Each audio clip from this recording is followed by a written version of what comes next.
This is 18-year-old Henry Nowak, who was a first-year student at the University of Southampton in the UK. I say was because Henry was murdered while walking home alone after a night out with friends on the 3rd of December last year.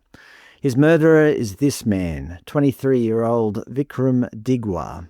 Digwa was recently sentenced to life in prison and ordered to serve a minimum of 21 years.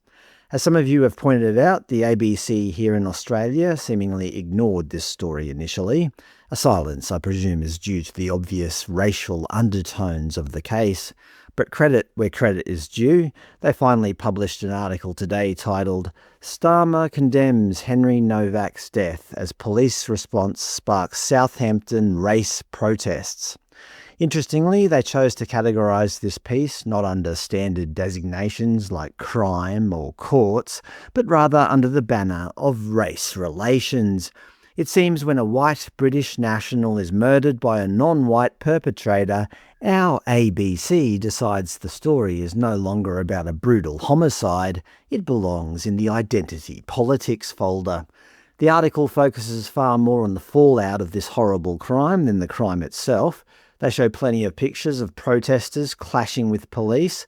Of course, they can't help themselves but lean into the far-right angle, displaying a prominent photo of activist Tommy Robinson. They noted, "Far-right leader Tommy Robinson told the crowd that if Henry weren't white, he wouldn't have been handcuffed, and that, as white people, we are treated as second-rate citizens by our own police force."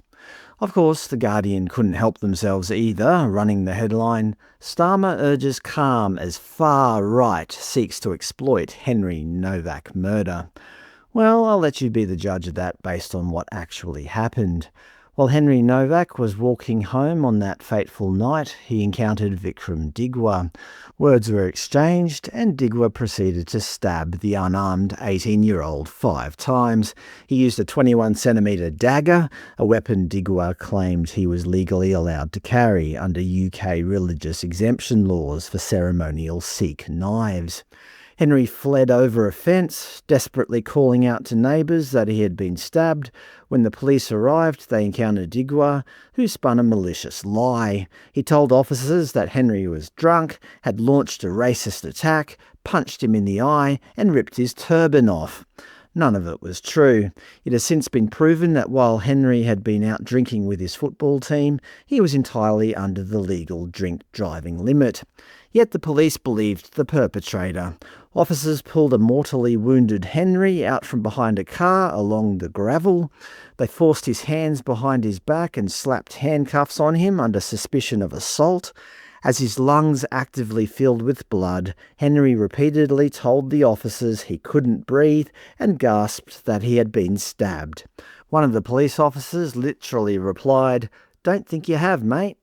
A member of the public even tried to tell officers they heard someone shouting that they had been stabbed, but the police brushed them off.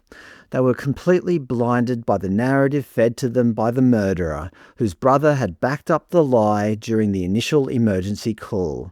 Instead of being treated like the victim he was, Henry was formally read his rights under arrest for assault as he lay dying on the ground.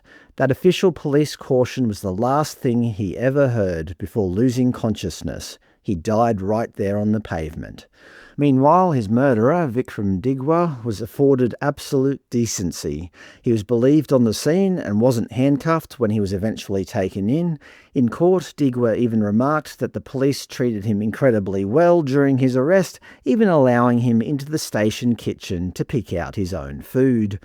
Looking at the horror of that body cam footage, one must wonder whether those responding police officers were far more terrified of being labelled racist than they were concerned with saving a dying boy.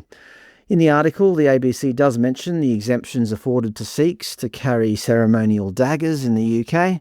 Somehow, I highly doubt that exemption extends to using a 21-centimetre blade as an offensive weapon. They noted the judge said the religious association of the knives had endangered other members of that community, quoting him directly, "Your actions have stirred up racial tension in Southampton and across the country, which has made many Sikhs worried about their own safety even though they have done absolutely nothing wrong." But this case certainly forces an important conversation in the UK about knife laws. When the legal framework allows one specific segment of society to walk the streets with bladed articles, while the rest of the population faces strict criminal penalties for doing the exact same thing, it creates an inherent double standard. Surely one rule should apply to everyone equally before the law. Although justice has been served, Henry has been robbed of his life, and his family have to live with this burden for the rest of theirs. The article also notes that British Prime Minister Sir Keir Starmer felt sick while watching the body cam footage, noting he has a son around the same age, and that the victim lay dying from stab wounds after his killer falsely alleged a racist attack. So at least the ABC correctly reported the fact that it was a completely fabricated accusation of racism. The PM released a statement regarding the tragedy on Twitter, stating that Henry Nowak was kind, thoughtful and much loved. His life was stolen from him, leaving his family and loved ones devastated. Although for some reason Starmer couldn't quite bring himself to drop to one knee like he famously did back in 2020 following the death of American George Floyd, who also said he couldn't breathe as he was being arrested. Apparently that level of performative political posturing is strictly reserved for the deaths of certain demographics. By trying to hide behind a false accusation of racism, Vickrum Digwa brought utter shame on his own community and put the UK's unbalanced knife laws firmly under the microscope. One can only hope this tragedy forces the British government to prioritise basic public safety and universal legal fairness over identity-based politics.